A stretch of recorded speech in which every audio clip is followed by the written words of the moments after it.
Across the world, forgotten places hide stories time tried to erase. Abandoned parks, vanished cities, lost histories buried in plain sight. Welcome to Forgotten World Files, the archive where the past refuses to disappear.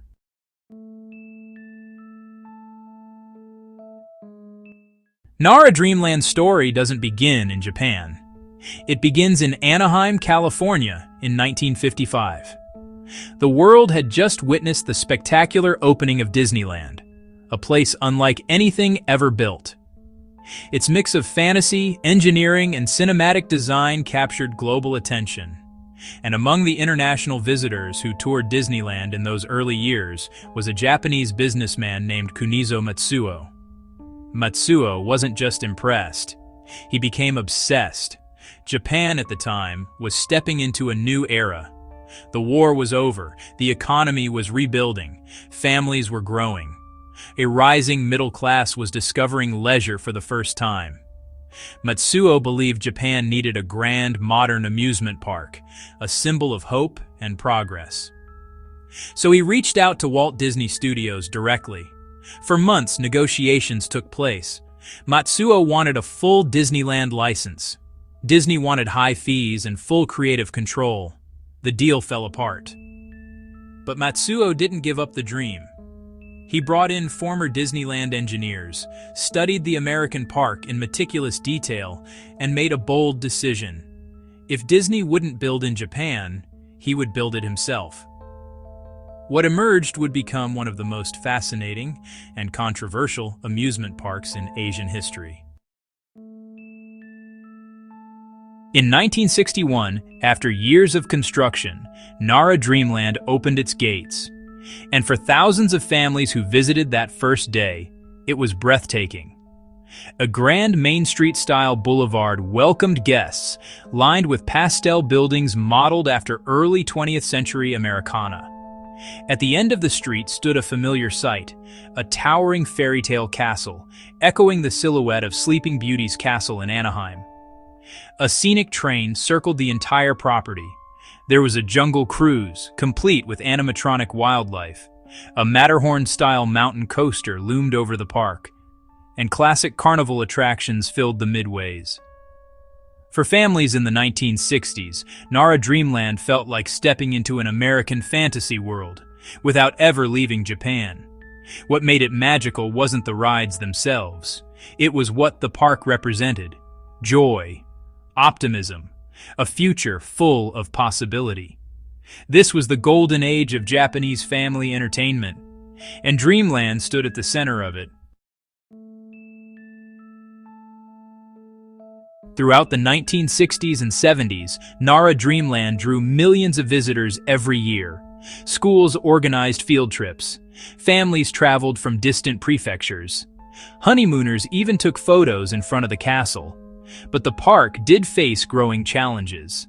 Theme park engineering was changing fast. Disneyland evolved year after year with new rides and technology, while Nara Dreamland struggled to keep up. Still, the park held on. Its biggest attractions became icons.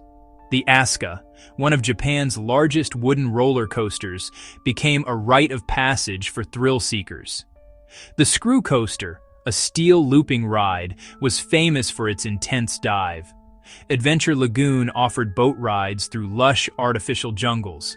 Even as Japan modernized, Dreamland retained a nostalgic charm, a place that reminded families of simpler times. But while Dreamland was beloved, one thing was becoming clear: Japan wanted the real Disney experience. And it was about to arrive. On April 15, 1983, Tokyo Disneyland opened to the public. Unlike Dreamland, this park was fully licensed, heavily funded, and built with Disney's latest technology and imagination. It was modern, grand, immersive, clean, and filled with beloved Disney characters that Japan already adored. The impact was immediate. Families who once visited Nara Dreamland began traveling east to Tokyo instead. Tour groups rewrote itineraries. School field trips shifted to the new park. Attendance at Nara Dreamland didn't just dip, it collapsed. But things were about to get even worse. In 2001, Universal Studios Japan opened in Osaka, just a short train ride away. With cutting-edge film rides, Hollywood branding, and massive marketing power, it drew millions. In that moment, Nara Dreamland became a park trapped in time, an aging relic surrounded by giants. The decline accelerated faster than anyone expected. By the early 2000s, something eerie had settled over Dreamland. On weekdays, the park was nearly empty. Whole areas felt deserted. Rides that had thrilled generations now stood waiting for visitors who no longer came. Videos from those final years show park employees waving at nearly empty streets, running attractions for just a handful of guests. Maintenance costs soared, and revenue dried up completely. The once majestic castle needed repairs. The wooden Aska coaster required constant upkeep. The decorative facades faded under decades of sunlight. Each year, more rides shut down. Souvenir shops closed. Restaurants locked their doors. Nara Dreamland, once the symbol of hope and imagination, was slowly becoming something else, an urban ghost town. On August 31, 2006, after 45 years of operation, Nara Dreamland closed its gates for the very last time. There was no farewell celebration, no final parade, no press release filled with nostalgia. Just a quiet announcement on a simple sign: closed. Everything inside was left exactly as it was. Maps sat on counters. Costume rooms held uniforms that would never be worn again. The roller coasters stood poised for a ride that would never come, without visitors, without maintenance, and without purpose. Dreamland began its transformation into one of the most iconic abandoned parks in the world. For nearly a decade after closure, Nara Dreamland existed in a strange state, abandoned yet still intact. Its towering wooden coaster decayed under the sun but remained recognizable from miles away. The castle turned pale and moss-covered. Parade floats gathered dust near rusting gates. Urban explorers from around the world traveled to Nara, armed with cameras and curiosity. They documented silent merry-go-rounds, frozen mid-motion ticket booths, still holding decade-old pricing sheets, ride control panels, gathering dust, entire streets where weeds broke through the pavement. The most haunting thing explorers often described wasn't the ruins. It was the silence. A theme park is supposed to be alive, filled with music, laughter, and movement. But at Dreamland, even the wind felt heavy. Despite periodic patrols, the abandoned park became an unofficial museum, a place where time stood still. But time, eventually, catches up to everything.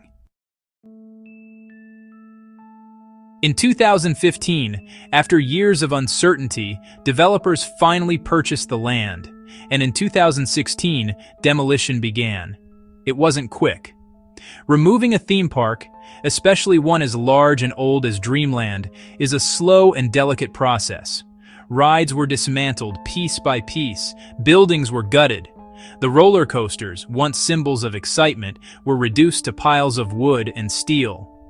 Explorers who returned during this period described a park that felt like it was being erased in slow motion. By 2017, almost every structure was gone.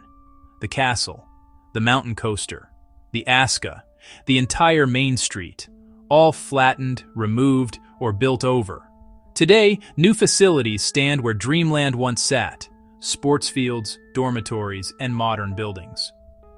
But the memory of Nara Dreamland lives on, preserved only in photos, home videos, and documentaries like this one. A dream built from another dream. A park loved by millions. And one of the most unforgettable abandoned attractions in the world. If you enjoyed uncovering this forgotten chapter of our world, stay close. There are countless more abandoned places waiting in the archives. Subscribe to Forgotten World Files and step deeper into the places history left behind. New explorations every week. Don't miss the next discovery.